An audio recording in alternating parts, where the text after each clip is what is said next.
से नहीं होगा। आपको समझना पड़ेगा कि पर्टिकुलर एक वो जो टाइम पीरियड है ना, 10 साल, 20 साल, 25 साल, जैसे किसी राजा का काल हुआ, उस टाइम पीरियड में वो सारी चीजें कैसे चल रही थी, पॉलिटिक्स कैसे चल रही थी, शिक्षा कैसे चल रहा था, राजनीतिक जीवन, धार्मिक जीवन, सांस्कृतिक जीवन, सब कैसे एक दूसरे से कनेक्ट थे, और हमको वो कनेक्ट करना पड़ेगा। मतलब 40 से लेके 50 तक 10 साल में राजनीति में ये बड़े डिसीजन हुए। सेम उसी समय में शिक्षा में क्या क्या डिसीजन हुए, सेम उसी समय समाज सुधार के लिए क्या क्या आंदोलन चले, और ये तीनों आपस में इतने घनिष्ठ रूप से कनेक्ट होंगे ना कि आपको समझ में आ जाएगा कि इस 10 साल में ये तीनों क्यों हो रहे हैं। मतलब कोई अच्छा राजा आया होगा और उसके समय सब चीजें थोड़ा सा स्मूथ जा रही होंगी, राजा आया होगा या वायसराय आया होगा। मॉडर्न हिस्ट्री पढ़ते हैं तो हम भारत का स्वतंत्रता आंदोलन से शुरू करते हैं, जब से ये लोग आते हैं, अंग्रेज आते हैं, तो उसके बाद से पहले गवर्नर जनरल चले, पहले वायसराय चले, फिर गवर्नर जनरल आए। उनके समय में सब एक मिक्स टाइप की, एक पूरा देश मिक्स रूप में चल रहा था। उसको हम अलग अलग चैप्टर वाइज पढ़ते हैं, लेकिन फिर हमको वो चैप्टर बिठाना चाहिए एक के साथ। इस समय शिक्षा वैसे चल रही थी, सुधार आंदोलन ऐसे चल रहे थे, स्वतंत्रता आंदोलन ऐसे चल रहे थे, और एक साथ पूरी लाइन मिलाकर देखें तो हमको एक बार में समझ में आ जाएगा कि इस 5 साल में होलिस्टिक कैसा चल रहा था देश। इवन साहित्य, उस समय किसी ने कविता लिखी थी तो ऐसा थोड़ी है कि उस समय लड़ाई झगड़ा चल रहा था तो कविता सौंदर्य पे लिखी गई होगी। देश में जो माहौल चल रहा होगा उसी पे कविता लिखी गई होगी। उस समय साहित्य, कोई उपन्यास लिखा गया होगा, उस उपन्यास में उस समय का जो भी चल रहा होगा देश में उसका वर्णन होगा। हम पढ़ते जरूर अलग अलग है इतिहास में, लेकिन हमको उसको पूरा क्लब करके एक साथ देखने की कोशिश करनी चाहिए, पूरी होलिस्टिक देखना चाहिए कि उस समय चल क्या रहा था। उसको समझना है तो पिछले 5-10 साल का जितना भी आपको याद हो उसमें से समझ के देखो, याद मत करो। हिस्ट्री याद करने की चीज नहीं है, हिस्ट्री समझने की चीज है। याद करोगे कब भी नहीं याद होगी, इतना सा याद करना पड़ेगा, सब भूल जाएगा। लेकिन उसको एक के ऊपर एक रखोगे और फिर देखोगे तो तुमको हर लोगों का डिसीजन भी समझ में आएगा। जैसे मैं सिंपल उदाहरण लेता हूँ, स्वतंत्रता आंदोलन से बहुत सारी चीजें लेता हूँ। 1909 का सुधार, जो राजनीतिक सुधार हो रहे थे, फिर 1919, 1935। ऐसा नहीं है कि 1909 से 1935 में जो डिसीजन हुए उसके पीछे वाला डेवलपमेंट प्रभाव नहीं डाल रहा था। थोड़ा सा रिलैक्सेशन 1909 में मिला, फिर 1919 में और मिला, फिर 1935 में और मिला, फिर 1941 में 42 का साइमन कमीशन के समय वो और मिला, फिर ऐसे वेबल प्लान आया। तो हर एक चीज डेवलपमेंट में है। हिस्ट्री आप शुरू से पढ़ेंगे अंत तक जाएंगे तब जाके आपको समझ में आएगा कि सब चीजें क्या चल रहा था, और वो पूरा कालखंड अपने दिमाग में बैठाने की कोशिश करें कि इसके समय में ये चीजें चल रही थी। तो आपको बहुत आराम से समझ में आ जाएगा कि कौन सा शासक या गवर्नर जनरल या वायसराय या कुछ भी बहुत प्रभावी रूप से जनता के हित के साथ चल रहा था, कौन अपने शासन के हित में चल रहा था, कौन कितना कट्टर था अपनी व्यवस्था को लेके, कौन थोड़ा लिबरल था। ये सब आपको समझ में आ जाएगा।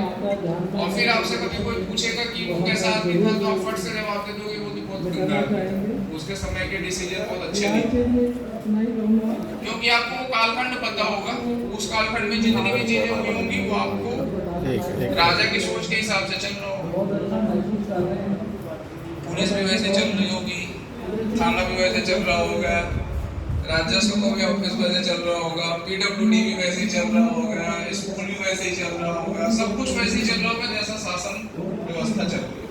तो वो आपको समझने में बहुत आसान हो जाएगा।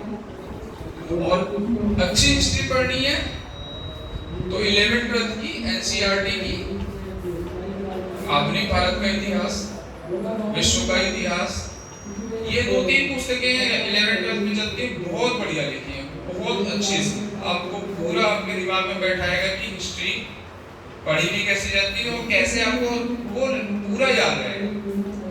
हम अलग अलग सब्जेक्ट कर देते हैं, पॉलिटिक्स, इकोनॉमिक्स, ज्योग्राफी, हिस्ट्री। अगर क्लब करें ना तो ये सब एक ही है। ऐसा तो है नहीं कि आज मौसम गर्म है, उमस है,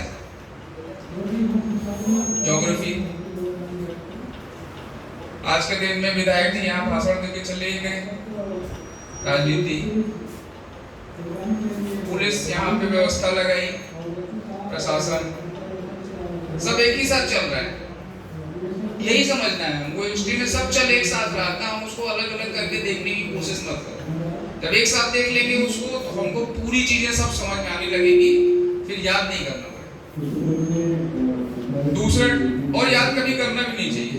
रट्टा मारोगे एग्जाम बहुत खराब होगा। रट्टा मारने की जरूरत नहीं है, समझने की जरूरत है। जितना ज्यादा समझ लोगे और एक बार पढ़ के आत्मसात कर लोगे, आपको कभी भी याद करके कोई पूछे कि उसके बारे में बताओ, आपको मोटा मोटा कॉन्सेप्ट क्लियर रहेगा, तो आप 4 लाइन बोलने लायक रहोगे। और आप रट्टा मार के गए, आपसे 2 सवाल पूछा, भूल गया, और ऊपर बबल्स घूमते रहेंगे, याद कुछ नहीं आएगा। तो वो रट्टा मारने वाली पढ़ाई अच्छी नहीं है। दूसरा, टाइम मैनेजमेंट, कोई टाइम मैनेजमेंट का यहाँ कोई गुरु नहीं है। जैसे तुम लोग थे वैसे हम सब लोग भी हैं। हमको जो अच्छा लगता है उसके लिए हमारे पास पर्याप्त टाइम होता है। हम हर अच्छी चीज के लिए जो हमको अच्छी लगती है उसके लिए हम 24 घंटे के बाद वाला भी टाइम निकाल लेते हैं। 28 घंटे हैं हमारे पास दिन में, हमसे 24 करवा लो, लेकिन हम 4 घंटे तो हम क्रिकेट भी खेलेंगे, चाहे जो कर लो भाई हम खेलेंगे, चाहे मार लो, चाहे दरवाजे में बंद कर लो, चाहे वो कर लो, जिस दिन टाइम मिलेगा खेलेंगे। वैसा ही है, जब हमारी प्रायोरिटी सेट हो जाती है, हमको ये करना है, हमको ये चाहिए, हम इसके प्रति डेडिकेटेड हैं, तो हम वो टाइम निकाल लेते हैं। और ऐसे ही होता है टाइम मैनेजमेंट। कोई उसमें ज्योमेट्री नहीं है, कोई रॉकेट साइंस नहीं है कि टाइम मैनेजमेंट कैसा होगा। और हर चीज के साथ पढ़ाई की जा सकती है। मतलब मुझे तो याद है कि लोग सोचते हैं कि खाना बनाने से भी दिक्कत होती है। मैं अपने अंतिम के 4-5 साल सिलेक्शन के पहले दोनों टाइम खाना खुद ही बना रहा था। खुद बना के खा लिया, आधे घंटे सुबह लगा, 30-40 मिनट शाम को लगा। थोड़ा खाना वाना बनाए तो माइंड भी फ्रेश रहा कि पढ़ाई से हट गया, थोड़ा हम याद कर रहे हैं, रिकॉल कर रहे हैं कि क्या क्या पढ़े थे, थोड़ा अपने दिमाग में बैठ गया। तो टाइम मैनेजमेंट आपको अपने हिसाब से, हम बहुत बता देंगे कि हम 6 बजे उठते हैं, तुम सोचोगे अरे सबको 6 बजे उठना चाहिए, कोई जरूरी नहीं है। हो सकता है तुम्हारी लेट उठने की आदत है, तुम क्योंकि लेट तक पढ़ते हो, 3 बजे तक पढ़ते हो, 4 बजे तक पढ़ते हो, तो तुम 10 बजे उठोगे। सोना भी जरूरी है ना, 7 घंटे। 7 घंटे सोने, 6 घंटे 7 घंटे सोने के बाद का टाइम तुम्हारा है। अब उसको तुमको कैसे मैनेज करना है। तुमने 4 घंटे गेम खेल लिया, तुम्हारी पढ़ाई प्रायोरिटी में है। अब तुम्हारे पास वो दिन खत्म हो गया, तो तुमने 10 दिन रखे थे कोई कोर्स खत्म करने के लिए, तुमने एक दिन लॉस किया, तो तुमको 9 दिन में खत्म करना है। ऐसा नहीं है कि फिर 10वें का शिफ्ट करके 11वां दिन कवर करके 10 कर लेंगे, वो नहीं होता है लाइफ में। फिर आपने पढ़ाई के 6 रखे थे, तो हर दिन आपको 7 करने पड़ेंगे, वो आपको निकालना पड़ेगा। फिर कोई मिस टाइमिंग हुई या गलती हुई और वहां पे फिर आपके 1-2 घंटे कम हुए, तो फिर आपको घंटे बढ़ाने पड़ेंगे। आपके ऊपर है, आपकी लाइफ में। और ऐसा कोई परफेक्ट नहीं होता कि आज आपने टाइम टेबल बनाया तो एकदम वो परफेक्ट टाइम टेबल है और वो चलेगा।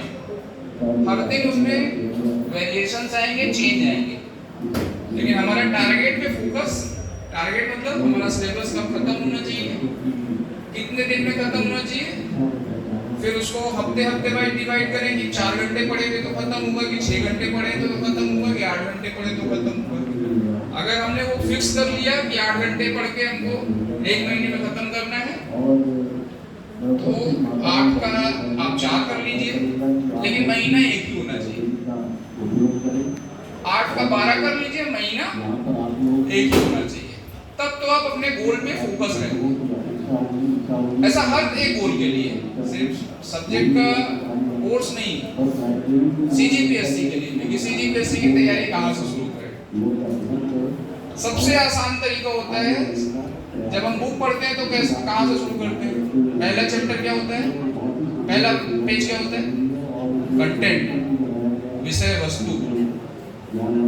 Chapter 1, chapter 2, chapter 3, chapter 4, chapter 20। ऐसे ही हर एग्जाम अपना एक विषय वस्तु जारी करता है। इस एग्जाम में 5 पेपर होंगे। पहले पेपर ये आएगा, इतने टॉपिक, दूसरे में इतने टॉपिक, तीसरे में इतने टॉपिक। ले आओ, अपने टेबल के आगे लगाओ। जब आपसे कोई पूछे कि चौथा पेपर क्या है, इतना आपको याद होना चाहिए कि आपका चौथा पेपर में ये 5 पार्ट हैं, 5 पार्ट के पहले पार्ट में ये 10 टॉपिक हैं, ये दूसरे पार्ट में ये हैं। आपको देखने की जरूरत नहीं पड़े, इतना आपको याद रहेगी। सिलेबस, पूरा सिलेबस इतना दिमाग में रहेगी, आपको कभी भी पता चल जाएगी क्या है। उससे फायदा क्या होगा? फिर आप जब पढ़ोगे ना तो आपके दिमाग में सिलेबस घूमता रहेगा। आप आज न्यूज़पेपर पढ़ रहे थे, सुबह सुबह कोई टॉपिक मिल गया आपका, जो आपके किसी पेपर का, किसी पार्ट का कोई टॉपिक है, आपने तुरंत पिक किया, अरे ये तो उस सिलेबस का पार्ट है, थोड़ा सीरियस पढ़ लिए। तो कहाँ दिया गया है सीजीपीएससी, कहाँ से शुरू करना चाहिए? या कोई भी एग्जाम, विषय वस्तु से, सिलेबस से। आप सिलेबस उठाइए, सिलेबस रखिए, सिलेबस को 10 बार देखिए, 15 बार देखिए, हर दिन देखिए जब तक याद नहीं होते, और उसके अकॉर्डिंग जाइए। उसमें जितने टॉपिक दिए हैं, हर टॉपिक पे 1 पेज का नोट्स बनाइए। हर टॉपिक पे 1 पेज का। ऐसा मत सोचिए कि यार ये टॉपिक तो बहुत टफ है, इसमें तो कुछ मिल नहीं रहा है, ढूंढिए, मिलेगा। ऐसा भी मत सोचिए कि अरे ये टॉपिक तो बहुत सरल है, हमको तो ऐसे ही आता है, हम तो ऐसे लिखते हैं। नहीं, वही टॉपिक होता है सबसे ज्यादा नुकसान पहुंचाता है। उसको सीरियसली, आपका सबसे मजबूत टॉपिक हो सकता है, बट उसको भी 1 पेज का परफेक्ट नोट्स बनाइए। और फिर आप देखेंगे कि आप कितना कंफर्ट जोन में। फिर जब आप एग्जाम देने जाएंगे ना, एग्जाम के पहले ही पता रहे कि बस आज तबीयत नहीं खराब, आज एक्सीडेंट नहीं है, आज कुछ अनहोनी नहीं हो जाए, आज हम कुछ अनलकी ना हो जाए, तभी हमारा सिलेक्शन को रोक सकता है। अदरवाइज बस लिख के आने की जरूरत है, उसके बाद वो सिलेक्शन होगा। एक और चीज बस ऐड करूंगा, राइटिंग स्किल।